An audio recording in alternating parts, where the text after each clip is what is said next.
Hi hello வணக்கம் நண்பர்களே, இது உங்கள் தமிழ்.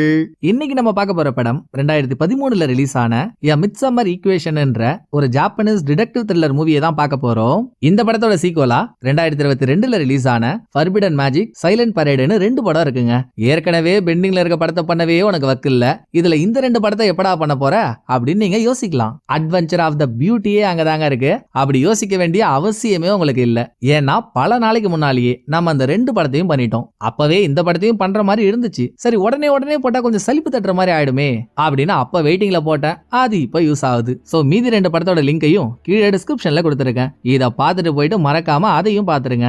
அடுத்து இப்ப நம்ம பார்க்க போற படத்தோட கதை என்னன்னா, ஒரு சயின்ஸ் வாத்தி அவருக்கு இருக்க அபாரமான மூளையினால அப்பப்ப போலீஸ் டிபார்ட்மெண்ட்டுக்கு ஹெல்ப் பண்ணி அவங்களாலேயே சால்வ் பண்ண முடியாத கேசஸ் இவர் சால்வ் பண்ணி கொடுப்பாரு. இப்போ இவர் இருக்க ஏரியால ஒரு கொலை நடக்குது. இதுல இங்க ஆரம்பிக்கிற இன்வெஸ்டிகேஷன் எங்கெங்கயோ டிராவல் ஆகி அது ஒரு போக்குல போகுது. கடைசியா யார் அந்த கொலையை பண்ணது, எதுக்காக பண்ணாங்க, எப்படி பண்ணாங்கன்றத வேற வேற வேற மாதிரியான ட்விஸ்ட் கொடுத்து சயின்ஸ் வாத்தி கண்டுபிடிச்சாரா இல்லையான்றது தான் படத்தோட கதை. சயின்ஸ் வாத்தியின் சாதுரியங்களை படத்துக்குள்ள போய் பார்த்துருவோம் வாங்களேன். படத்தை ஓபன் பண்ணா 1998 ஒரு வின்டர் சீசன். அதுவும் கொலை பண்றதுக்கு உகந்த நேரமான நைட்டு நேரம். ஆள் நடமாட்டம் இல்லாத ஒரு பிரிட்ஜுக்கு மேல ஒரே ஒரு லேடி மட்டும் தனியா கொடையை பிடிச்சிக்கிட்டு நடந்து போயிட்டு இருக்கு. அப்ப இந்த லேடிக்கு பின்னால ரொம்ப நேரமா மூச்சு இறக்கி ஓடி வந்துட்டு இருந்த எவனோ ஒருத்தவன் கடைசியா அந்த லேடியை மடக்கி கத்தியால சொருவுன்னு சொருவி அதே இடத்துல கொலை பண்ணிடுறான். இதுக்கு மறுநாள் அந்த லேடியை கொலை பண்ணது செம்பான்ற ஒரு ஆள் தான் கொலைகாரனை அரெஸ்ட் பண்ணிடுறாங்க. அது சம்பந்தப்பட்ட விஷயம் நியூஸ் பேப்பர்லயே வந்திருக்கு. இந்த நியூஸ் பேப்பரை ஒரு அம்மா தன்னோட டீனேஜ் பொண்ணுக்கு முன்னால வச்சுட்டு, தயவு செஞ்சு என்ன மன்னிச்சிருமா, நடந்த எல்லா தப்புக்கும் நான் தான் காரணம். ஆனா அம்மாவுக்காக இந்த ரகசியத்தை வெளியே வேற யாருக்கிட்டையும் சொல்லிடாத, உன் அப்பா முத கொண்டு யாருக்கிட்டையும் சொல்லிடாத பிளீஸ், அம்மா கேக்குறான்ல அப்படின்னு அவங்களே எதையோ ஒண்ணு பேசிட்டு அடுத்து கேஷுவலா வேலை பார்க்க போயிடுறாங்க.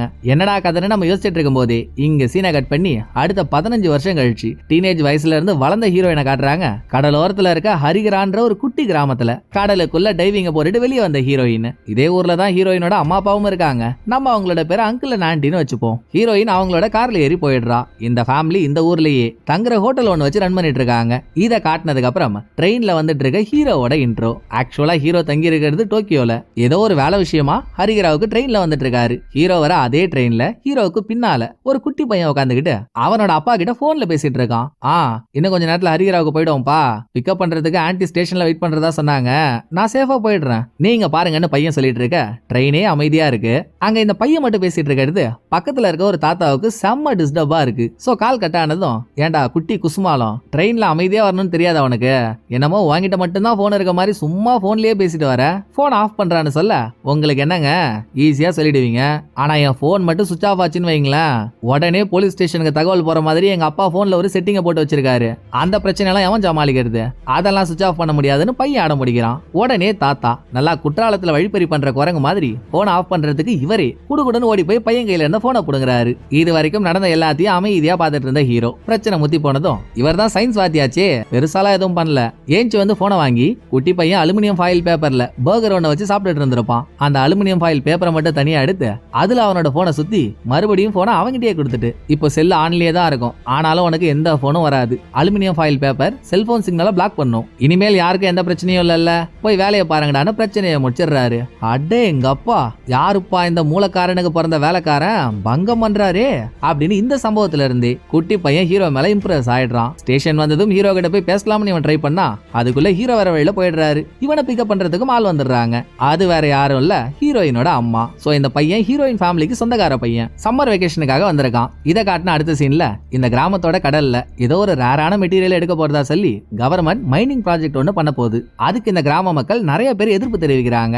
அதுல முக்கியமான ஆள் ஹீரோயின். இவங்களுக்கெல்லாம் ஏன் இந்த மைனிங் ப்ராஜெக்ட் நடக்குதுன்னு தெளிவா சொல்றதுக்கு கவர்மெண்டே ஒரு மீட்டிங் அரேஞ்ச் பண்ணிருக்காங்க. மீட்டிங் நடந்துட்டு இருக்க இடத்துக்கு கொஞ்ச நேரத்துல ஹீரோவும் வந்துடுறாரு. ஹீரோ ஒரு வேலை விஷயமா இந்த ஊருக்கு வந்தாருன்னு சொல்லியிருந்தோம் இல்லையா, நடக்க போற மைனிங் ப்ராஜெக்ட்ல ஹீரோவும் ஒன் ஆஃப் த எம்ப்ளாயி, அதுக்காக தான் இந்த ஊருக்கே வந்திருக்காரு. சோ கூட்டத்தை பொழந்து நடந்து வந்து ஹீரோ அவருக்கான சேர்ல உட்கார்ந்ததும் ஹீரோயின் கமிட்டி ஆளுங்கள்ட்ட கேக்குறா, நீங்க மாட்டுக்கு மைனிங் பண்றேன்னு கடல்ல ஓட்ட போட்டீங்கன்னா இந்த கடல்ல எத்தனை விதமான உயிரினம் இருக்கு, அதுங்களுக்கு எல்லாம் என்ன சேஃப்டி, அதுங்களோட உயிருக்கு உங்களால உத்தரவாதம் கொடுக்க முடியுமான்னு கேட்க, அதெல்லாம் ஒன்னும் பிரச்சனை இல்லம்மா, நாங்க சேஃப்டியா தான் எல்லாத்தையும் பண்ண போறோம்னு கமிட்டி ஆள் ஒருத்தவர் உருட்டுறாரு. உடனே ஹீரோ உள்ள போந்து, ஏங்க எது உண்மையா அதை அவங்கள்ட்ட சொல்லிட்டு போங்களாங்க, இதுல ஏன் உண்மையை மறைச்சிக்கிட்டு, ஏமா முதல் விஷயம், நீ நினைக்கிற மாதிரி நாங்க ஒன்னும் கடல்ல ஓட்ட போட்டு மெட்டீரியல் எடுக்க போறது இல்ல, வேற விதமா தான் எடுக்க போறோம், ரைட்டு, அப்பவும் கடல்ல இருக்க உயிரினங்களுக்கு லைட்டா சேதம் ஏற்படும் தான், ஆனா நம்ம தேடுற மெட்டீரியல் மட்டும் கிடைச்சிடுச்சுன்னு வையேன், நம்ம நாட்டோட வளர்ச்சி அசுரத்தனமா இருக்கும். நம்ம நாட்டோட வளர்ச்சியையும் ஒரு பக்கம் பார்க்கணும்ல. சோ முதல்ல நீங்க இந்த மைனிங்கை பத்தி நல்லா தெரிஞ்சுக்கோங்க, அது சம்பந்தப்பட்டதை படிங்க, அப்புறம் இந்த மைனிங் வேணுமா வேணாமான்னு ஆர்குமெண்ட் பண்ணலாம் இப்படின்னு ஹீரோ ரொம்ப லாஜிக்கா ஒரு பாயிண்ட பேசுறாரு. நடந்துட்டு இருக்க இதே மீட்டிங்ல ஒரு கண்ணாடிக்காரரு ஹீரோயினியே வெச்ச கண்ணு வாங்காம வெறிக்க பார்த்துட்டு இருக்காரு. யாரா அந்த கிட்ட பார்வை கீரி புள்ள, விட்டா பார்வையிலே ஹீரோயினை முழுங்கிடுவான் போலியே அப்படின்னு நம்ம யோசிச்சுட்டு இருந்தா, மீட்டிங் முடிஞ்சதுமே ஹீரோயினோட ஃபேமிலி ஒரு ஹோட்டல் வச்சு ரன் பண்ணிட்டு இருக்காங்கல்ல. கண்ணாடிக்காரரு அந்த ஹோட்டல்ல போய் ரூம் எடுத்து ஸ்டே பண்றாரு. இவருக்கு ரெயின்போ ரூம்னு பேர் வச்சிருக்க ஒரு ரூம் அலர்ட் பண்றாங்க. அடுத்த கொஞ்ச நேரத்துல ஹீரோவும் ஸ்டே பண்றதுக்கு இதே ஹோட்டலுக்கு தான் வராப்புல. ஆக ரெண்டு பேரும் ரூம் எடுத்துறாங்களா. அப்படியே அன்னைக்கு நைட்டு ஆன்டி தான் ஹீரோ கண்ணாடிக்காரரு ரெண்டு பேருக்குமே சமைச்சு போடுது. ஹீரோ சாப்பிட்டெல்லாம் முடிச்சுட்டு, சாப்பாடு சூப்பருங்க, இதோட சின்னதா ஒரு ஸ்நாக்ஸ் சாப்பிட்டா நல்லா இருக்கும், அப்படி கடை எதுவும் இருந்தா எனக்கு கூட்டிட்டு போங்களேன் அப்படின்னு ஆன்டி கிட்ட கேட்க, சரிங்க நீங்க கீழே வெயிட் பண்ணுங்க, நான் கார் எடுத்துட்டு வந்து உங்களை அந்த கடை கூட்டிட்டு போறேன் அப்படின்னு ஹீரோ அனுப்பிட்டு ஆன்டி கண்ணாடிக்காரருக்கு பரிமாறிட்டு இருக்கப்போ, அப்பதான் கண்ணாடிக்காரரு அவரை பத்தின ஒரு உண்மையை சொல்றாரு. ஒரு வருஷத்துக்கு முன்னால வரைக்கும் இந்த ஆளு போலீஸா இருந்திருக்காரு. இதை கேட்டதுமே ஆன்டியோட முகவாட்டம் லைட்டா மாறுது. அது மட்டும் இல்ல, 1998ல ஒரு லேடியை கொலை பண்ண சிம்பான்ற ஆளை அரெஸ்ட் பண்ணாங்களே, அந்த அரெஸ்ட பண்ணதும் இவர் தான். இத சொன்னதுமே ஆன்டிக்கு உடம்பெல்லாம் நடுங்குது. பதிலுக்கு போலீஸும், நான் பாஸ்ட நோண்டுறதுக்குலாம் இங்க வரலங்க, வேற ஒரு விஷயமா வந்திருக்கேன், நான் சொல்றதை கேளுங்கன்னு அவர் ஒரு விஷயத்த சொல்ல வரதுக்கு முன்னாலேயே ஆள் அவுட்டா போதுண்டா சாமின்னு ஆன்டி பிளேட் எல்லாம் எடுத்துக்கிட்டு கடகடன்னு இந்த ரூம் விட்டு வெளியே வர, ஆன்டி ஒரு மாதிரி பதட்டமா வரத அங்கிள் நோட் பண்ணிடுறாரு. என்னமா மேட்டர்னு கேட்டா ஆன்டி அது எதை பத்தியும் சொல்லல, ஒன்னும் இல்லைன்னு சொல்லிட்டு உள்ள போயிடுது. இன்னொரு பக்கம் ரெஸ்ட் எடுத்துட்டு இருந்த ஹீரோ கிட்ட போன குட்டி பையன், இவனுக்கு தான் இப்ப ஹீரோ ஒரு சயின்ஸ் ப்ரொஃபசர்ன்றது தெரிஞ்சிருக்கும்ல. சோ ஹீரோ கிட்ட காலையில நடந்த விஷயத்தை பத்தி எல்லாம் பேசிட்டு இருக்கான். அப்ப இங்க வந்து அங்கிள், டேய் தம்பி, நம்ம போன தீபாவளிக்கு வாங்கின பட்டாசெல்லாம் மிச்ச மீதி இருக்கு, வரியாடா நீ நானும் சேர்ந்து வெடிக்கலான்னு கூப்பிட்டதும், ஹையா பட்டாசு ஜாலின்னு குட்டி பையன் அங்கிளோட போயிடுறான். அப்புறம் ஹீரோ கேட்ட மாதிரி ஆன்டி ஹீரோவை ஒரு பாருக்கு கூட்டிட்டு போது, அதே பாருக்கு தான் ஃப்ரெண்ட்ஸோட சேர்ந்து ஹீரோயினும் வரா. கரெக்டா ஹீரோயின் பார் வாசலுக்கு வரா. அப்ப ஆன்டி கார் எடுத்துக்கிட்டு மறுபடியும் ஹோட்டலுக்கு போயிடுது. ஒரே நேரத்துல ஹோட்டலுக்கு வெளியே அங்கிளும் குட்டி பையனும் பட்டாசு அடிச்சிட்டு இருக்காங்க. இந்த பக்கம் பார்ல இருந்த ஹீரோ கிட்ட ஹீரோயின் திரும்ப திரும்ப மைனிங் சம்பந்தப்பட்ட கேள்வியவே கேட்டுட்டு இருக்கா. அங்க பட்டாசு பறக்கிறதோட சீனை கட் பண்ணிட்டு மறுநாள் காலையில குட்டி பையன் தூக்கத்துல இருந்து கண்ண முழிக்கிறான். இவனை சுத்தி ஒரே போலீஸ் சைரன் சவுண்டா கேட்டுட்டு இருக்கு. என்னடான்னு குட்டி பையன் கீழே வந்தா, அங்க ஆன்டி, இங்க அங்கிள், இன்னொரு பக்கம் ஹீரோயின், மூணு பேரையும் போலீஸ்காரங்க வளைச்சு கேள்வி கேட்டுட்டு இருக்காங்க. அதுக்கு காரணம், நேத்து நைட் இவங்க ஹோட்டல்ல ஒரு போலீஸ் தங்கி இருந்தாரு இல்ல, அவர் இன்னைக்கு காலையில இந்த ஹோட்டல்ல இல்ல, இந்த ஹோட்டலை விட்டு கொஞ்சம் தூரம் தள்ளி ஒரு பள்ளத்துல அங்க இருக்க பாறையில விழுந்து பொண்ணாமா கடிச்சிருக்காரு. இறந்து போனவரோட பேரை நம்ம விக்டிம்னு வச்சுப்போமே. மேபி விக்டிம் நேத்து நைட்டு சரக்க போட்டு அந்த வழியா நடந்து போறப்போ போதையில தடுமாறி பள்ளத்துல இருக்க பாறையில விழுந்து இறந்து போயிருக்கலாம்னு ஆரம்பத்துல போலீஸ்காரங்க நினைக்கிறாங்க. விசாரணை பண்ணதானே உண்மை என்னன்னு தெரியும். எப்படியோ குட்டி பையன் மேட்டரை காதல வாங்கிட்டு அதை அப்படியே ஹீரோ கிட்ட போய் ஒப்பிக்கிறான். இந்த வயசுல இந்த பையனுக்கு என்ன மாதிரியான ஒரு அறிவு பாருங்க. விக்டிம் இறந்த விஷயத்த சொல்லிட்டு, எனக்கு என்னமோ அவர் தற்செயலா விழுந்து இறந்த மாதிரி தெரியலங்க, ஏன்னா இறந்து போய் கிடந்த அவருக்கு பக்கத்திலேயே ஷூலா இருந்திருக்கான். அந்த மாதிரி ஹைட்டான இடத்துல வாக்கிங் போறப்போ யாரும் செருப்போ ஷூ எல்லாம் போட்டு ஏற மாட்டாங்க. ஆனா விக்டிமுக்கு பக்கத்துல ஷூ இருந்திருக்குன்னா ஒருவேளை இவர் யாரோ வேணும்னே அதுக்குள்ள தூக்கி போட்டிருப்பாங்களோ அப்படின்னு குட்டி பையன் சொல்ல, டேய் லீப் இயர்ல பிறந்த லில்லி புட்டு, வயசுக்கு தகுந்த மாதிரி பேசுறா, பெரிய மனுஷத்தனமா பேசிட்டு இருக்க, போய் வேற வேலை ஏதாவது இருந்தா பாரு அப்படின்னு ஹீரோவனை ஆஃப் பண்ணி அனுப்ப, இன்னொரு பக்கம் போலீஸ்காரங்க விக்டிமோட பேக்லாம் செக் பண்ணி அவர் ஒரு எக்ஸ் போலீஸ் ஆபீசர்ன்றதை கண்டுபிடிச்சிடுறாங்க. இந்த சின்ன கிராமத்துல நடந்த இந்த கொலை டோக்கியோல எதிரொலிக்குது. ஏன்னா இறந்து போன விக்டிம் டோக்கியோல தான் போலீஸா இருந்தாரு. இவர் சரக்கடிச்சிட்டு தவறி விழுந்திருப்பாருன்றத அந்த டிபார்ட்மெண்ட்ல இருக்க யாருமே நம்பல. சோ கொலை நடந்த அதே ஹோட்டல்ல தான் ஹீரோவும் ஸ்டே பண்ணிருக்காருன்றதை தெரிஞ்சுக்கிட்டு, நான் தான் இன்ட்ரோடக்ஷன்லயே சொன்னல டிபார்ட்மெண்ட்டுக்கு ஹீரோ நிறைய ஹெல்ப் பண்ணிருக்காருன்ட்டு, அதே ஹீரோ ஹெல்ப்போட இந்த கேஸ தரவா இன்வெஸ்டிகேட் பண்ணி சால்வ் பண்றதுக்கு ஹீரோவுக்கு தெரிஞ்ச ஒரு லேடி காப்ப இந்த ஊருக்கு அனுப்புறாரு. அவ வந்து சேர்றதுக்குள்ளேயே ஹீரோவுக்கும் குட்டி பையனுக்கும் நடுவுல ஒரு சின்ன கான்வர்சேஷன். அந்த பையன் கடலோரத்துல உட்காந்துக்கிட்டு கடலையே குறுகுறுன்னு பாத்துட்டு இருக்கான். ஏண்டா தம்புடோ என்னாச்சுன்னு ஹீரோ அவங்கிட்ட போய் கேட்டா, அது ஒண்ணும் இல்ல சார், இந்த கிராமத்துல இருக்க எல்லாரும் சொல்லுவாங்க கடலுக்குள்ள 250 மீட்டர் தள்ளி போய் கடலுக்கு அடியில பார்த்தோன்னு வைங்களேன், கடலே டைமண்ட் மாதிரி கிறிஸ்டல் கிளியரா மின்னுமா. எனக்கும் ரொம்ப நாளா அதை பார்க்கணும்னு ஆசை, ஆனா எனக்கு நீச்சல் தெரியாது, போட்ல போனாலும் பயம், அதான் என்ன பண்றதுன்னு யோசிச்சுட்டு இருக்கேன்னு பையன் சொல்ல, ஹீரோ குட்டி பையனை பார்த்ததுல இருந்தே படிடா பரமான்ற கதையா சயின்ஸை பத்தி கொஞ்சமாச்சு தெரிஞ்சு வச்சுக்கோடா, அது நாளைக்கு உனக்கு பெரிய அளவுல யூஸ் ஆகும்னு எவ்வளவோ சொன்னாரு. பட் பையன் அதை பெருசா கண்டுக்கல. சோ அவனுக்கு சயின்ஸோட அருமையை புரிய வைக்கணும்ன்றதுக்காகவே இப்ப என்னடா உனக்கு, நீ கடலோட ஆழத்தை பார்க்கணும் அவ்வளவுதானே, அண்ணன் பாத்துக்கிற விடு அப்படின்னு அதுக்கான ஒரு டிவைஸை பண்றதுக்கு ரெடி ஆயிடுறாரு. இந்த பக்கம் ஹோட்டல்ல ஹீரோயினுக்கு முன்னால நின்னுட்டு இருந்த ஆன்டியோட கையில திடீர்னு அடிபட்டு இருக்கு. இப்பதான் ஹீரோயின் அதை நோட் பண்றா. எப்படின்னு ஹீரோயின் கேட்டா, அதுக்கு ஆன்டி மழுப்பலா வேற பதில் சொல்லுது. என்னவா இருக்கும்னு திங்க் பண்ணிட்டு இருக்கும் போதே ஹீரோ உள்ள வந்துடுறாரா. பின்னாலேயே ஹீரோவை தேடி லேடி காப்பும் வந்துடுறா. அடுத்த ரெண்டு பேரும் தனியா ஒரு ரூமுக்குள்ள போக லேடி காப் கேஸ் டீடைல பத்தி சொல்லிட்டு இருக்கா. பட் ஹீரோவோட ஆர்வம் முழுக்க முழுக்க டிவைஸ் பண்றதுலயே தான் இருக்கு. இருந்தும் லேடி காப் சொல்றா, அவ சொல்றதுல முதல் ட்விஸ்ட் என்னன்னா, இது வரைக்கும் விக்டிம் சரக்கடிச்சிட்டு போயிட்டு தவறு விழுந்து இறந்து போயிட்டாருன்னு நம்ம நினைச்சிட்டு இருந்தோம். ஆனா அவர் இறந்தது அதனால இல்ல, கார்பன் மோனாக்சைடு பாய்சனிங்கால அவர் இறந்திருக்காரு. இத பத்தி நம்ம ஏற்கனவே ஒரு படத்துல கூட சொல்லிருக்கோம்னு நினைக்கிறேன். க்ளோஸ் பண்ணப்பட்ட இடத்துல சார்கோலை கொளுத்தி விட்டா அதனால ஏற்படுற புகை வெளியே போக முடியாம உள்ளே சுத்தி கார்பன் மோனாக்சைடு ஃபார்ம் ஆகும். இத ஒருத்தவங்க ரொம்ப நேரம் ஸ்மெல் பண்ணிட்டு இருந்தா உடம்புல பாய்சன் ஏறி செத்துருவாங்க. ஓபன் ஸ்பேஸ்ல இது நடக்க வாய்ப்பே இல்ல. அப்படின்னா விக்டிமை க்ளோஸ்டு ரூம்ல வச்சு கார்பன் மோனாக்சைடு பாய்சனிங்கால அவரை கொலை பண்ணதுக்கு அப்புறம் வேற யாரோ தான் எடுத்துட்டு வந்து பாடி அங்க போட்டிருக்காங்க. சோ நடந்தது தற்கொலை இல்ல, கொலை. அது ஒரு பக்கம் இருந்தாலும் நான் முன்னாடியே சொன்ன மாதிரி விக்டிம் டோக்கியோவை சேர்ந்தவர். அவர் ஏன் ஹரிகிராவுக்கு வந்தாருன்னு யோசிக்கிறப்பதான் புதுசா ஒரு ஆள் கதைக்குள்ள வரான். புதுசுன்னு இல்ல, அழுத பழசுதான். அதாவது 15 வருஷத்துக்கு முன்னால நல்லா வைகுண்ட வவ்வால் மாதிரி இருக்க ஒருத்தவனை நியூஸ் பேப்பர்ல பாத்துருந்தோம்ல, செம்பான் கூட பேர் சொல்லியிருந்தாங்களே, அந்த கதைங்க. அப்ப நடந்த கதை ஓரளவுக்கு நமக்கு தெரியும் இல்லையா. நைட் டைம்ல யாரோ ஒரு லேடிய செம்பா கத்தியால குத்தி இருக்கான். இந்த சம்பவம் நடக்கிறதுக்கு முதல் நாள் நைட்டு செம்பாவுக்கும் அந்த லேடிக்கும் ஒரு பார்ல சலசலப்பு நடந்திருக்கு. நடந்த சலசலப்பை பத்தி பக்கத்துல இருந்து பார்த்தா ஐ விட்னஸ் கொலை நடந்ததுக்கு அப்புறம் போலீஸ்காரங்கள்ட்ட இதை பத்தி சொல்ல, செம்பா மேல சந்தேகப்பட்டு தான் போலீஸ்காரங்க அவனை பார்க்க போயிருக்காங்க. போலீஸ பார்த்ததுமே அவன் தலை தெறிக்க ஓட ஆரம்பிச்சிருக்கான். கையோட ஒரு பேக்கையும் எடுத்துட்டு தான் ஓடி இருக்கான். வளைச்சு பிடிச்சி அந்த பேக்கை வாங்கி செக் பண்றப்போ லேடியை எந்த கத்தியால கொலை பண்ணானோ அந்த மர்டர் வெப்பனும் இருந்திருக்கு. பிடிச்சி விசாரிச்சா ஆமா நான் தான் அவளை கொலை பண்ணேன்னு செம்பாவும் ஒத்துக்கிட்டான். தண்டனை கொடுத்து அவனை உள்ள போட்டாங்க. அதுக்கப்புறம் 2006 ஜெயில இருந்த செம்பா ரிலீஸ் ஆயிருக்கான். இப்ப வரைக்கும் அவன் எங்க போனான்னு தெரியல. இத லேடி காப் சொன்னதும், இல்ல எனக்கு ஒண்ணு புரியல, இப்ப விக்டிம் செத்ததுக்கும் நீ சொல்ற கதைக்கு என்ன சம்பந்தம் அப்படின்னு ஹீரோ கேட்டா, அதாங்க அப்ப அரெஸ்ட் ஆன செம்பாவோட சொந்த ஊர் எது தெரியுங்களா? இப்ப நீங்களும் நானும் உட்காந்து பேசிட்டு இருக்கமே, இதே ஹரிகரா தான். அவனுக்கு இந்த ஊர்ல ஒரு வீடு கூட இருக்கு. ஆனா இப்ப அந்த வீட்டுல யாரும் இல்ல, வீடே பாழடைஞ்சு போயிருக்கு. எனக்கு தெரிஞ்சு ஹரிகராவை தேடிதான் அவனை அரெஸ்ட் பண்ண விக்டிம் இந்த ஊருக்கே வந்திருக்காருன்னு நினைக்கிறேங்க. யாருக்கு தெரியும், தன்னை அரெஸ்ட் பண்ண கோவத்துல ஹரிகரா கூட விக்டிமா கொலை பண்ணிருக்கலாம். இதுக்கெல்லாம் பதில் தெரியணும்னா உங்க ஹெல்ப் இல்லாம கண்டிப்பா நடக்காதுங்க. சோ உங்கள்ட்ட உதவி கேட்டு இந்த கேஸை முடிக்க சொல்லி சீஃப் தான் அனுப்பி விட்டாரு. பார்த்து பண்ணுங்களான்னு லேடி காப் அவ்வளவு கேட்டோம். ஏமா கண்ணை என்ன புடனிலையா வச்சிருக்க? அதான் பாக்குறல்ல நான் பிஸியா எக்ஸ்பெரிமெண்ட் பண்ணிட்டு இருக்கறத.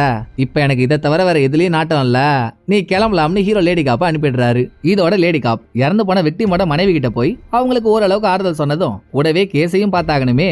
சோ விக்டிம் செம்பாவோட கேஸ பத்தி உயிரோட இருக்கப்போ உங்கள்ட்ட எதையாவது சொல்லிருக்காரா அப்படின்னு லேடி காப் கேட்க, அதுக்கு விக்டிமோட மனைவி சொல்ற பதில் நமக்கும் லேடி காப்புக்கும் ஒரு மாதிரி ட்விஸ்டா தான் இருக்கு. விக்டிம் அவரோட கரியர்ல எவ்வளவோ கேஸ பார்த்திருக்காரு. அப்படி அவர் பார்த்த கேஸ்லயே அவருக்கு முக்கியமான கேஸ்னா அது செம்பாவோட கேஸ் தானா.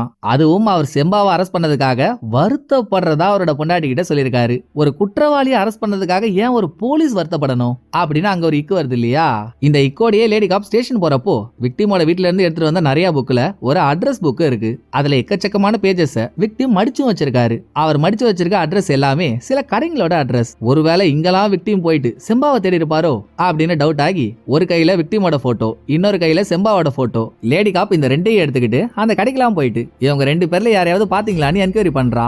அப்போ ஒரு கடையில நான் இது வரைக்கும் செம்பாவை பார்த்தது இல்லைங்க, ஆனா ஒரு நாள் செம்பாவை தேடி விக்டிம் என்னோட கடைக்கு வந்தாருன்னு சொல்றான். சோ இதுல இருந்தே ஒண்ணு புரியுது இல்லையா, லேடி காப் சந்தேகப்பட்ட மாதிரி விக்டிம் செம்பாவை தேடி அலைஞ்சிருக்காரு. பட் அது ஏன் எதுக்குன்றது தெரியல. இங்க லேடி காப்போட இன்வெஸ்டிகேஷன் போயிட்டு இருக்க அதே நேரத்துல கடலோட ஆழத்தை குட்டி பையனை காட்டுறதுக்கு ஹீரோ ஒரு டிவைஸ் ரெடி பண்ணாருல்ல, அந்த டிவைஸோட பையனை கடலை கிட்ட கூட்டிட்டு போயிட்டு அங்கேயே வச்சு எக்ஸ்பெரிமெண்ட் பண்றாரு. ஹீரோ பண்ண எக்ஸ்பெரிமெண்ட் பாட்டில ராக்கெட் மாதிரி பண்ணி அதை இங்க இருந்தே பிரஷர் கொடுத்து கடல்ல 200 மீட்டர் தள்ளி அனுப்புறது தான். எந்த சயின்ஸ் எக்ஸ்பெரிமெண்ட் எடுத்ததுமே சக்சஸ் ஆயிருக்கு. பல டெஸ்ட்டுகளுக்கு அப்புறம் தானே திரைக்கு வரும். அப்படி ஹீரோவும் ஒரு 10-15 தடவை பாட்டில் ராக்கெட்டை வச்சு ட்ரையல் பார்க்க கடைசியா ஹீரோ நினைச்ச மாதிரி கடல்ல பாட்டில் ராக்கெட் 203 மீட்டர் தள்ளி போய் விழுது. இந்த தடவை ஹீரோ ராக்கெட் அனுப்பும் போதே இவரோட போன்ல இருந்து குட்டி பையனோட போனுக்கு வீடியோ கால் போட்டு இவரோட போனை ராக்கெட்ல வச்சுதான் அனுப்பியிருக்காரு. சோ கடல்ல விழுந்த ராக்கெட்ல இருக்க செல்போன்ல வீடியோ கால் மூலியமா கடலுக்கு அடியில இருக்கிறதெல்லாம் குட்டி பையனுக்கு தெரியும்ல, அதை பார்த்து இவன் பேரானந்தப்பட்டு இருக்கான். எக்ஸ்பெரிமெண்ட்டை சக்சஸா முடிச்சிட்டு குட்டி பையனுக்கு சயின்ஸ் மேல ஒரு ஆர்வத்தை வர வச்சதுக்கு அப்புறம் ஹீரோ குட்டி பையன் ரெண்டு பேரும் மறுபடியும் ஹோட்டலுக்கு வராங்க. அப்ப போலீஸ்காரங்க ஹோட்டலோட மாடியில என்னத்தையோ செக் பண்ணிட்டு இருக்காங்க. அப்படி என்னடா இருக்கு மாடியில, இவங்க எதை செக் பண்றாங்கன்னு ஹீரோ பக்கத்துல இருந்த குட்டி பையன் கிட்ட கேட்டா, மேல சிம்னி இருக்குங்க, அங்க என்ன செக் பண்றாங்கன்னு தெரியலன்னு சொல்லிட்டு இவன் போயிடுறான். சடனா ஹீரோவுக்கு என்ன ஆச்சோ, நடந்த கொலை கேஸ்ல எந்த இன்ட்ரெஸ்டும் இல்லாம தானே ஹீரோ இருந்தாரு. இப்ப அவர் மூஞ்ச பார்க்கும் போதே இன்ட்ரெஸ்ட் வந்த மாதிரி தான் தெரியுது. சிம்னி இருக்க இடத்துக்கு நடந்தே போயிட்டு இருக்காரு. போற வழியில சில விஷயங்களையும் நோட் பண்றாரு.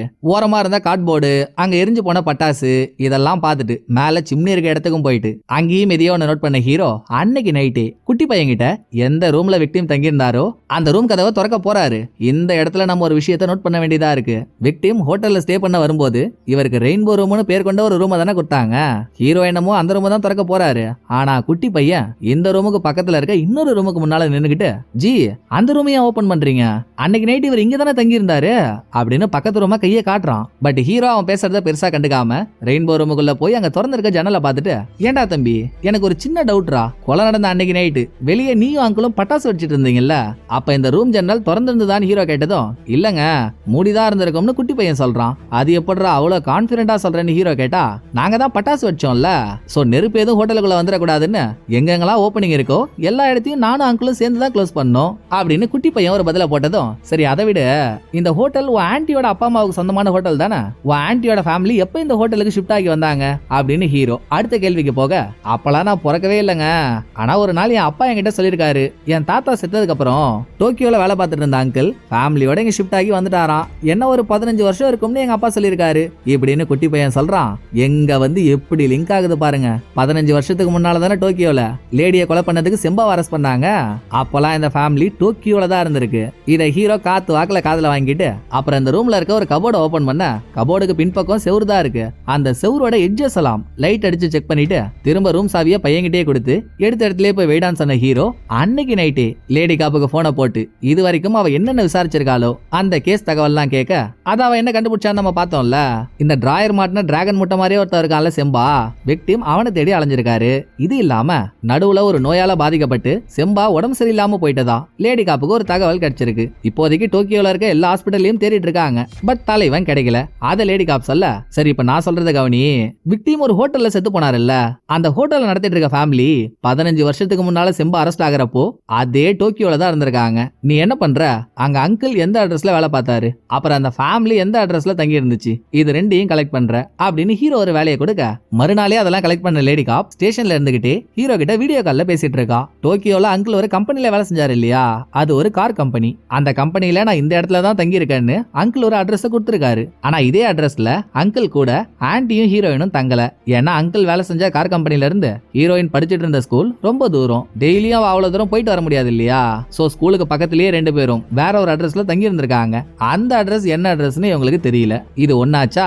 ரெண்டாவது அதே டோக்கியோல இறந்து போன லேடி தங்கி இருந்த அட்ரஸ், அவளை கொலை பண்ண செம்பா தங்கி இருந்த அட்ரஸ், அப்புறம் லேடி கொலை பண்ணப்பட்ட இடம்னு எல்லா லொகேஷனும் கலெக்ட் பண்ணிட்டாங்க. இது எல்லாமே வேற வேற டைரக்ஷன்ல இருக்கு. அதுலயும் ரொம்ப ரொம்ப முக்கியமான விஷயம், இறந்து போன லேடி தங்கி இருந்த லொகேஷன்ல இருந்து அவங்க கொலை பண்ணப்பட்ட லொகேஷன் தூரமோ தூரம். எதுக்காக லேடி அங்க இருந்து இவ்வளவு தூரம் டிராவல் பண்ணி வந்தாங்கன்றதுதான் இங்க வர ஒரே கேள்வி. இறந்து போன விக்டிமுக்கு இந்த கேள்விக்கான பதில் தெரிஞ்சிருக்கணும். அதை கன்ஃபார்ம் பண்ணதான் அவர் ஹரிகராக வந்திருக்காரு. அதனாலதான் அவர் கொலையும் பண்ணப்பட்டிருக்காருன்னு ஹீரோ ஒரு கெஸ்ஸிங்க போட, நீ பேசுறதெல்லாம் பார்த்தா கொலைகார யாருன்னு கண்டுபிடிச்சிட்ட போலியே, யாருன்னு தெரிஞ்சா எங்களுக்கும் சொல்றா அப்படின்னு லேடி காப்பும் இன்னொரு போலீஸும் ஹீரோ கிட்ட கேட்டா, அங்க ஹீரோ நமக்கு கொடுக்கிற ட்விஸ்ட், ஆமா நான் கொலைகார யாருன்னு கண்டுபிடிச்சிட்டேன், அது அங்கிள் தான் ஹீரோ சொல்ல, இந்த பக்கம் ஹோட்டல்ல நல்லா பேண்ட் மாட்டின பெண் குயின் மாதிரி இருக்க அங்கிள் வில்லத்தனமான ஒரு முகத்தோட ஹோட்டல் ரூம்ஸோட சாவி கொத்தெல்லாம் வச்சிருக்க இடத்த பார்க்க, இவருக்குன்னு சாவி கொத்த வைக்கிறதுக்கு ஒரு ஸ்டைல் இருக்கு. எல்லா கீச்சைனையும் ஒரே மாதிரி அசம்பிள் பண்ணி வச்சிருக்காரு. ஆனா நேத்து நைட்டு ஹீரோ கேட்டு சாவி எடுத்துட்டு வந்த குட்டி பையன் திரும்ப சாவி எடுத்துட்டு வந்து வச்சான்ல, அவன் அங்கிள் வச்ச ஆர்டர்ல இல்லாம சாவிய வேற ஆர்டர்ல மாத்தி வச்சுட்டான். சோ ஒரு சாவி மட்டும் வேற மாதிரி இருக்கு. அதுவும் அது விக்டிம் தங்கி இருந்த ரூம்னு தெரிஞ்சதும் அந்த ரூமுக்கு யாரோ போயிருக்காங்கன்றத அங்கிள் கண்டுபிடிச்சிடுறாரு. இதோட மறுபடியும் ஹீரோ கிட்ட வந்தா, அங்கிள் தான் கொலைகாரன்னு ஹீரோ கெஸ் மட்டும் தான் பண்ணிருக்காரு. இன்னமும் அவர் தான் கொலைகாரன்னு ப்ரூவ் பண்ண ஹீரோ கிட்ட எந்த எவிடன்ஸும் இல்ல. அதனால அது வரைக்கும் நான் சொன்ன விஷயத்த உங்களோட வச்சுக்கோங்க, போக போக என்ன நடக்குதுன்னு பாப்போம் அப்படின்னு கால கட் பண்ண ஹீரோ இவரோட மைனிங் வேலையை பார்க்கலாம்னு கீழே வந்தா அங்க ஹீரோயின் வந்துடுறா. ஹீரோயின் இந்த கிராமத்துல இருக்க கடல் சம்பந்தமா ஒரு பிளாக் வச்சு ரன் பண்ணிட்டு இருக்கா. கொஞ்ச நேரத்துக்கு முன்னாலதான் அவளோட பிளாக ஹீரோ கம்ப்ளீட்டா படிச்சாரு. அதுல ஹீரோயின் என்ன எழுதிருக்கான்னா, இந்த கிராமத்துல இருக்க கடலுக்கு நான் கார்டியன் மாதிரி, யாரையும் இந்த கடலை நான் அழிக்க விட மாட்டேன், இத முழுக்க முழுக்க நான் பாதுகாப்பேன் அப்படின்னு அவ எழுதிருக்கா. சரி ஓகே, கடலை காப்பாத்துறது ஒன்னும் தப்பு இல்ல, நல்ல விஷயம்தான். ஆனா யாரு எதை காப்பாத்தினாலும் அது மேல இவங்களுக்கு ஒரு பற்று வரணும்ல. ஒருவேளை ஹீரோயின் இந்த ஊர்லயே பிறந்து வளர்ந்திருந்தா அவளுக்கு அந்த கடல் மேல பற்று வந்துருச்சு அப்படின்னு சொல்லலாம். ஆனா இவ பிறந்ததோ டோக்கியோல 15 வருஷத்துக்கு முன்னாலதான் இங்க ஷிஃப்ட் ஆகியே வந்தா. அப்புறம் ஏன் இவளுக்கு இந்த கடல் மேல இவ்வளவு கரிசனை? இவ பிளாக்ல எழுதிருக்கிறதெல்லாம் பார்த்தா இவ இந்த கடலை காப்பாத்தினா இவளுக்கு வேண்டப்பட்டவங்க யாரோ இவளை தேடி வருவாங்கன்னு இவன் நம்புற மாதிரி இருக்கே அப்படின்னு யோசிச்ச ஹீரோ இதை பத்தி ஹீரோயின் கிட்டையும் கேக்குறாரு. பட் அவ அதுக்கு சரியா ரெஸ்பான்ஸ் பண்ணல. இப்படி பேசிட்டு இருக்கும் போதே ஹீரோ கையில இருந்த குட்டி கேமரால ஹீரோயினை படம் முடிச்சு வச்சுக்கிறாரு. இன்னொரு பக்கம் லேடி காப் டோக்கியோல இருக்கும்போது ஹீரோயின் எந்த ஸ்கூல்ல படிச்சாலோ அந்த ஸ்கூல்ல போய் அவங்களோட அட்ரஸ் வாங்கலாம்னு பார்த்தா ஸ்கூல்லயும் அவங்களோட அட்ரஸ் இல்ல. இல்ல. இந்த ஸ்கூல்ல ஸ்போர்ட்ஸ், ஸ்கவுட்னு நிறைய ஆக்டிவிட்டிஸ் இருக்கு. அப்படி ஏதாவது ஒரு கிளப்ல ஹீரோயின் இருந்தாலான்னு விசாரிச்சு அந்த கிளப்பை சேர்ந்தவங்கள்ட்ட லேடி காப் என்கொயரி பண்ண போக அங்க சீனை கட் பண்ணிட்டு ஹீரோ கிட்ட வந்தா ஹோட்டல்ல ஹீரோ, குட்டி பையன் 2 பேரும் உட்காந்து டின்னர் சாப்பிட்டுட்டு இருக்காங்க. பக்கத்திலேயே தான் அங்கிள் வேற ஒரு வேலையை பார்த்துட்டு இருக்காப்புல. அப்ப இவங்களுக்கு முன்னால பேப்பரால செய்யப்பட்ட ஒரு பேன்ல சூப்பை ஊத்தி அதுக்கு கீழே நெருப்ப மூட்டி சூப்பை சூடு பண்ற மாதிரி ஒரு செட்டப் இருக்கு. அதை பார்த்த குட்டி பையனுக்கு ஒரு டவுட், ஏன் சார் பேப்பருக்கு கீழே நெருப்பு எரிஞ்சிட்டு இருக்கே, ஏன் அந்த பேப்பர் எரியலன்ட்டு. அதுக்கு ஹீரோ, அதாண்டா தம்பி சயின்ஸ், இந்த பேனை பேப்பர்லயே செஞ்சிருந்தாலும் அதுக்குள்ள என்ன இருக்கு, லிக்விட் ஸ்டேட்ல சூப்பு தானே இருக்கு. சூப்புக்குள்ள நிறைய இன்கிரீடியன்ஸும் இருக்கு. தண்ணி எவாபரேட் ஆகணும்னா அதுக்கு 100 டிகிரி செல்சியஸ் டெம்பரேச்சர் வேணும். நம்ம மூட்டி இருக்க நெருப்பு அவ்வளவு வெப்பத்தை கொடுக்காது. சோ சூப்பை தாங்கி பிடிச்சிட்டு இருக்க பேப்பரும் எரியாது அப்படின்னு ஹீரோ சொல்ல, சரி அது எரியலனா என்ன, நான் இது எரியுதான் பாக்குறேன்னு ஒரு கண்ணாடி டம்ளர்ல ஜூஸை ஊத்தி அதுக்கு கீழே சின்னதா ஒரு அட்டையை வச்சிருக்காங்க ரவுண்ட் ஷேப்ல. அதுல தண்ணிலாம் இல்ல, ஆனா தண்ணி படிஞ்சு லைட்டா ஈரமா இருக்கு. இதை வச்சா இதுல இருக்க தண்ணிலாம் எவாபரேட் ஆகி அட்டை எரியும்ல, நான் ட்ரை பண்ணி பாக்குறேன்னு குட்டி பையன் அந்த சின்ன அட்டைய நெருப்புல வைக்க போறான். இத பின்னால இருந்து பாத்துட்டு இருந்த அங்கிளோட நடவடிக்கையே சரியில்லை. ஐயோ மாட்டிப்போமோன்னு வயித்துல நெருப்ப கட்டின மாதிரியே அந்த ஒரு லுக்க ஓடுறான். இதை ஹீரோவும் நோட் பண்ணிடுறாரு. லாஸ்டா அந்த பையன் நெருப்புல அட்டைய வைக்க போறப்போ அவனை வைக்க விடாம ஹீரோ அதை தட்டி விட்டுறாரு. என்னதான் நடக்குதுன்னு நமக்கு மண்டை காய. இன்னொரு பக்கம் ஹீரோயினுக்கு டோக்கியோல இருக்க இவ ஃப்ரெண்டு கிட்ட இருந்து ஒரு கால் வருது. போன் பேசுறப்போ என்னமோ சந்தோஷமா தாங்க பேசுறா. போனை வச்சதுக்கு அப்புறம் இவளுக்கு என்ன பிரச்சனையோ ஓன்னு ஒப்பாரி வைக்கிறா. நாம ஆச்சுன்னு ஆண்டி வந்து கேட்டா, போச்சு போச்சு எல்லாம் போச்சு. நம்ம டோக்கியோல தங்கி இருந்த அட்ரஸ பத்தி கிளப்ல என் கூட இருந்த ஒரு பொண்ணு கிட்ட போலீஸ் போயிட்டு விசாரிச்சாங்களாம். எல்லாம் ஒன்னாலதான் ஹீரோயின் அழுதுட்டு இருக்கப்போ சடார்னு அங்கிள் உள்ள வர, இவங்க தான் ஆரம்பத்துல இருந்தே ஒரு ரகசியம் அங்கிளுக்கு தெரியக்கூடாதுன்னு நினைச்சிட்டு இருக்காங்களே. சோ அங்கிள் உள்ள வந்ததும் ஆஃப் ஆயிடுறாங்க. ஏண்டி சரித்திர சாவத்திரீங்களா, இங்க என்ன போயிட்டு இருக்கு, நீங்க 2 பேரும் ஏண்டி இப்படி ஒரு நாடகத்தை நடத்திட்டு இருக்கீங்க அப்படின்னு பொறுமையா வந்து உக்காந்த அங்கிள், அடியே ஆண்டி நம்ம போன்டி ஹீரோ கொஞ்சம் கொஞ்சமா எல்லாத்தையும் கண்டுபிடிக்க ஆரம்பிக்கிறான், நம்ம கதை முடிஞ்சதுன்னு சொல்ல, இதுக்கப்புறம் ஹீரோவுக்கு கால் பண்ண லேடி காப் 15 வருஷத்துக்கு முன்னால டோக்கியோல ஆன்டியும் ஹீரோயினும் எந்த அட்ரஸ்ல தங்கி இருந்தாங்கன்னு தெரியாம இருந்துச்சுல்ல, அந்த அட்ரஸ கண்டுபிடிச்சிட்டா அது என்ன லொகேஷனா இருக்கும்னு இந்நேரம் நீங்களே கெஸ் பண்ணிருப்பீங்க. அதே தான் எந்த இடத்துல லேடியை கொலை பண்ணாங்களோ அந்த இடத்துக்கு ரொம்ப பக்கத்துல தான் ஸ்கூல் படிக்கிற ஹீரோயினும் அவளோட அம்மாவான ஆன்டியும் தங்கி இருந்திருக்காங்க. சோ ஒரு மாதிரி கொஞ்சம் கொஞ்சமா கனெக்ட் ஆகுது இல்ல. பட் முழு கனெக்ஷனை காட்டுறதுக்குள்ள நான் தான் விக்டிமை கொலை பண்ணேன்னு அங்கிள் வாண்டடா போலீஸ்ட சரண்டர் ஆயிடுறாரு. அவரை உட்கார வச்சு ஸ்டேட்மெண்ட் வாங்குறப்போ, அது வந்துங்க அன்னைக்கு நைட்டு பாய்லர் ரூம்ல நான் சார்கோலை போட்டு கொளுத்திட்டு வெளியே வந்து குட்டி பையனோட சேர்ந்து பட்டாசு வெடிச்சு ஜாலியா செலிப்ரேட் பண்ணிட்டு இருந்தோம். அப்பதான் எனக்கு ரெயின்போ ரூம்ல தங்கி இருக்க விக்டிமை பத்தி ஞாபகம் வந்துச்சு. சரி காலையில அவருக்கு என்ன பிரேக்ஃபாஸ்ட் பண்ணலாம்னு கேட்கறதுக்கு நான் அவரோட ரூமுக்கு கால் பண்ணேன். ஆனா அவர் போன் எடுக்கல. சோ நான் டைரக்டா போய் பார்க்கலாம்னு ரெயின்போ ரூமுக்கு போயிட்டு இருக்கப்போ அந்த ரூமுக்கு பக்கத்துல இருந்த ஓஷன் ரூமுக்கு வெளியே லைட் எரிஞ்சிட்டு இருந்தது. என்னடான கதவை திறந்தா உள்ள விக்டிம் மயக்கமா படுத்துட்டு இருந்தாரு. நான் பட்டாசு வெடிக்க போறதுக்கு முன்னாலேயே அவர் என்கிட்ட வந்து அவருக்கு தூக்கம் வரல, ஏதாவது மாத்திரை இருந்தா கொடுன்னு கேட்டாரு. நானும் தூக்க மாத்திரையே கொடுத்தேன். சரி அதை சாப்பிட்டுட்டு தான் படுத்திருக்காரு போல அப்படின்னு நினைச்சிட்டு இருக்கப்போ ரூம்ல வித்தியாசமான ஒரு புகை ஸ்மெல் எனக்கு வந்துச்சு. நான் பயந்து போயிட்டேன். ஜன்னலெல்லாம் திறந்து விட்டுட்டு விக்டிம் எழுப்புனா அதுக்கப்புறம் தான் தெரியுது விக்டிம் செத்து போயிட்டாருன்ட்டு. ஒன்னும் இல்ல, நான் பாய்லர் ரூம்ல சார்கோலை போட்டு கொளுத்தி விட்டேன்ல, அதுல வெளியே வர புகை போற பைப்பு செவுத்துக்கு பக்கத்திலேயே தான் இருக்கும். இது வேற பழைய பில்டிங். சோ அவர் படுத்திருந்த ரூமோட செவுத்துல நிறைய கிராக்ஸ் இருக்கும். அது வழியா புகை லீக் ஆகி க்ளோஸ்டு ரூம்ல, அதுவும் இவர் தூக்க மாத்திரையை போட்டு படுத்துட்டு இருந்ததுனால ரொம்ப நேரமா புகையை ஸ்மெல் பண்ணி இறந்துட்டாருன்றது எனக்கு தெரிஞ்சது. இந்த விஷயம் வெளியே வந்துட்டா நாளைக்கு என் ஹோட்டலே மூடுவீங்கல்ல, அதனாலதான் என் பொண்டாட்டி ஹீரோவை பார்ல விட்டுட்டு திரும்ப ஹோட்டலுக்கு வந்ததுக்கு அப்புறம் எங்க நல்லதுக்காக அவர் பாடியை வேன்ல ஏத்திக்கிட்டு கொஞ்சம் தூரம் தள்ளி போய் ஒரு பள்ளத்துக்குள்ள போட பார்த்தோம். அப்பதான் என் பொண்டாட்டியோட கையிலையும் லைட்டா அடிபட்டுருச்சு. மொத்தத்துல நாங்க இதை பிளான் பண்ணி பண்ணல, எதர்ச்சியா நடந்த ஒன்ன நாங்க மாட்டிக்க கூடாதுன்னு மறைச்சிட்டோம் அப்படின்னு அங்கிள் ஒரு ஸ்டேட்மெண்ட் கொடுக்குறாரு. அடுத்து ஆண்டியை கூப்பிட்டு விசாரிச்சா அவங்களும் அதையே தான் சொல்றாங்க. சோ இது தற்செயலா நடந்ததுன்னு போலீஸ் கேஸ மூட போறப்போ இந்த பக்கம் ஹீரோ மட்டும் கன்வின்ஸ் ஆகவே மாட்டாரு. இல்ல அவனுக்கு சொல்றது ஏதோ உண்மை மாதிரி எனக்கு தெரியல, ஒருவேளை அங்கிள் சொன்ன மாதிரி சாவு நடந்த ஸ்டைல் வேணும்னா உண்மையா இருக்கலாம், ஆனா இது தற்செயலா நடந்திருக்க வாய்ப்பே இல்ல. வேணும்னே தான் அங்கிள் விக்டிமை கொலை பண்ணிருக்கணும். இந்த ஃபேமிலி ரொம்ப நாளா ஏதோ ஒரு சீக்ரெட்டை மறைச்சிட்டு இருக்கானுங்க. அந்த சீக்ரெட் வெளியே வர கூடாதுன்றதுக்காக கூட கொலை பண்ணிருக்கலாம். எதுக்கு நீ என்ன பண்ணு, ஒரு நாள் ஆண்டி என்கிட்ட சொல்லிச்சு டோக்கியோல அது ஏதோ ஒரு ரெஸ்டாரண்ட்ல ஒர்க் பண்ணிச்சான், அங்க போய் விசாரின்னு ஹீரோ லேடி காப் கிட்ட சொன்னதும் லேடி காப் அங்க போறா. ஹீரோ சொன்ன மாதிரியே பல மர்மங்கள் வெளியே வருது. இந்த ரெஸ்டாரண்டோட ஓனர் மெமரிஸ்க்காக அந்த காலத்துல இருந்து இங்க ரெகுலரா வர கஸ்டமர்ஸ் எல்லாம் போட்டோ எடுத்து அதை ஒரு ஆல்பமா பண்ணி வச்சிருக்காரு. லேடி காப் அந்த ஆல்பம் எடுத்து செக் பண்ண அதுல ரெகுலர் கஸ்டமரா வந்து அங்கிளோட போட்டோ இருக்கு, கூடவே செம்பாவோட போட்டோவும் இருக்கு. சோ இதே ஹோட்டலுக்கு செம்பாவும் ரெகுலர் கஸ்டமரா இருந்திருக்கான்.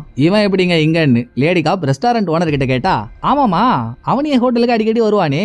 இதுல ஒரு பெரிய கூத்த கேளு, இந்த அங்கிள் செம்பா 2 பேரும் ஒரே நேரத்துல ஆண்டியை காதலிச்சானுங்க.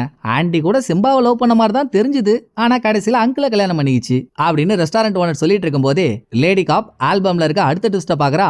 அங்கிள், ஆண்டி, செம்பா இவங்க 3 பேரும் ஒன்னா இருக்க ஒரே போட்டோல செம்பாவுக்கு பக்கத்துல 15 வருஷத்துக்கு முன்னால செம்பா கையாலேயே கொலை பண்ணப்பட்ட லேடியும் உட்கார்ந்துருக்கா.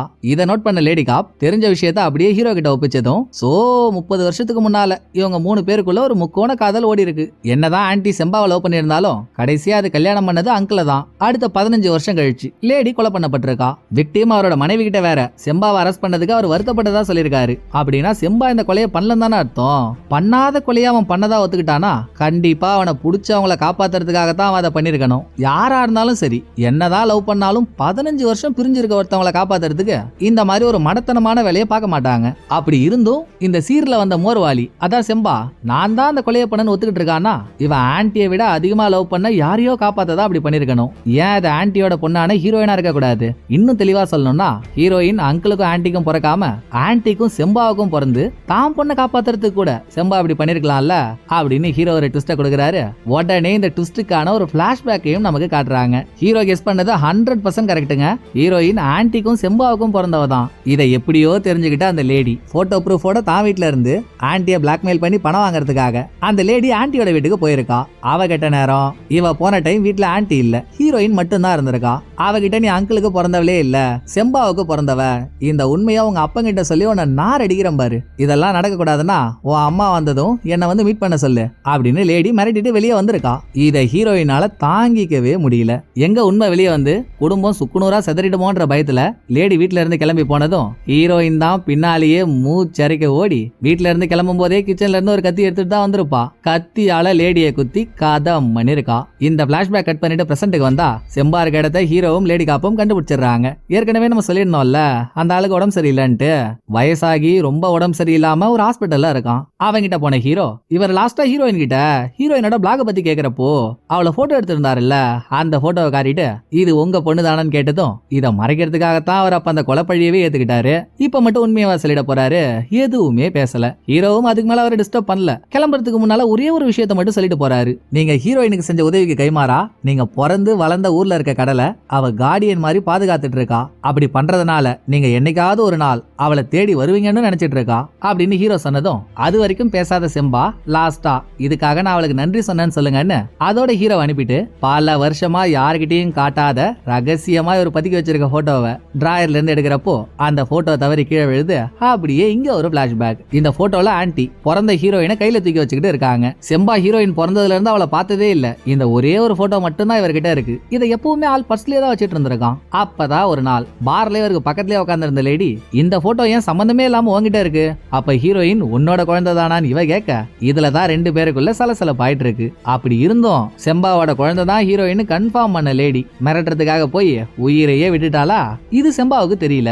எங்க இவ ஆண்டியோட வீட்டுக்கு போய் எதுவும் குடைச்சல் கொடுத்துருப்பாளோன்னு அதை கன்ஃபார்ம் பண்ணிக்க அடுத்த நாள் செம்பா ஆண்டியோட வீட்டுக்கு கால் பண்ணிருக்கான். அப்பதான் ஆண்டியை நோட் பண்ணிருக்கு. ஹீரோயின் எந்த கத்தியால லேடியை குத்துனாலோ அதே கத்தியை வீட்டுக்கு எடுத்துட்டு வந்து கீழே போட்டுட்டு பயத்துல ரூம்ல படுத்திருக்கான்ட்டு போன் கான்வர்சேஷன்லயே செம்பாவுக்கு தெரிஞ்சதும் எதுக்கு வளர்ற பொண்ணோட வாழ்க்கையை கெடுத்துக்கிட்டு அவ 1000 இருந்தாலும் என்னோட பொண்ணு தானே, அவளுக்காக இந்த பழிய நான் ஏத்துக்கிறேன், நான் சொல்ற இடத்துக்கு நீ மர்டர் வெப்பனை மட்டும் எடுத்துட்டு வந்துரு அப்படின்னு செம்பா கேட்டிருக்கான். ஆண்டியும் போய் மர்டர் வெப்பனை கொடுத்துருக்கு.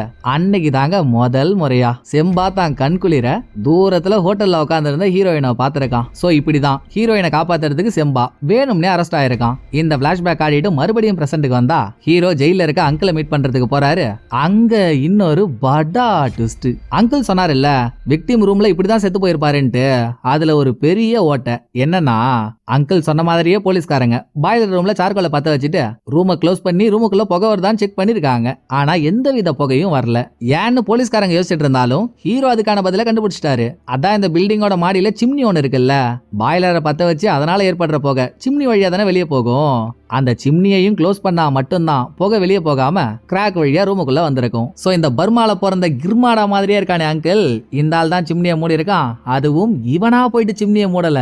அன்னைக்கு நைட்டு இவன் கூட பட்டாசு வெடிச்சிட்டு இருந்த குட்டி பையனை வச்சுதான் சிம்னியை மூடி இருக்கான். இதை எப்படி ஹீரோ கன்ஃபார்ம் பண்றாருன்னா ஹீரோவும் குட்டி பையனும் கடலுக்கு போய் எக்ஸ்பெரிமெண்ட் பண்ணிட்டு மறுபடியும் ஹோட்டலுக்கு வரப்போ மாடியில போலீஸ்காரங்க இதே செக் பண்ணிட்டு இருந்தாங்க.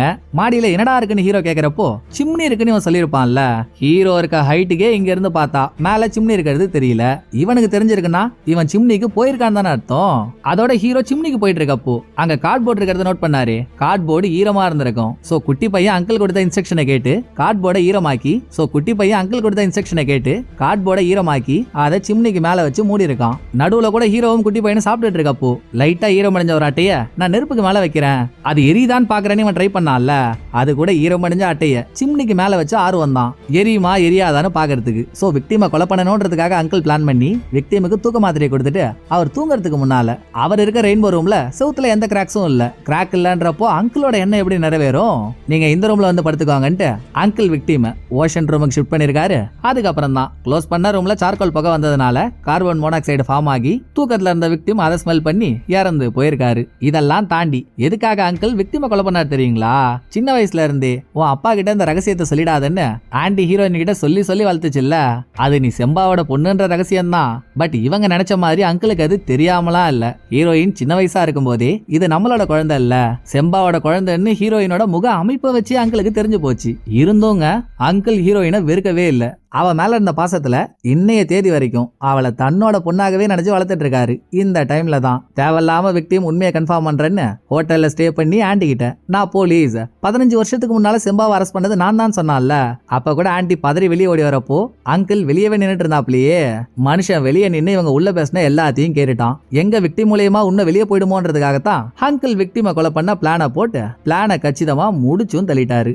எல்லாம் பொண்ணு மேல இருக்க பாசத்துக்காக 15 வருஷத்துக்கு முன்னால அவ பண்ண கொலை வெளியே வந்துடக்கூடாதுன்றதுக்காக இப்படி நடக்கிற விஷயத்த கண்ணாடிக்கு வெளியே நின்று ஹீரோயினும் பார்த்து தான் அப்பாவை நினைச்சு உருகி உருகி அழுததோட ஜெயில இருக்க ஆண்டிகிட்டையும் போயிட்டு நடந்த உண்மை எல்லாத்தையும் சொல்றா. ஒரு வழியா பாச பிணைப்பெல்லாம் முடிஞ்சதும் ஹரிகராவோட கடல்ல ஹீரோயினோட சேர்ந்து டைவ் போட்ட ஹீரோ வெளியே வந்ததுக்கு அப்புறம் இங்க பாருமா, நீங்க உங்க குடும்ப நல்லதுக்காக எல்லாத்தையும் பண்ணீங்க, அதை நான் ஒத்துக்கிறேன். ஆனா இதுல சம்பந்தமே இல்லாத ஒன்னும் தெரியாத சின்ன பையனை நீங்க இன்வால்வ் பண்ணிருக்கீங்க.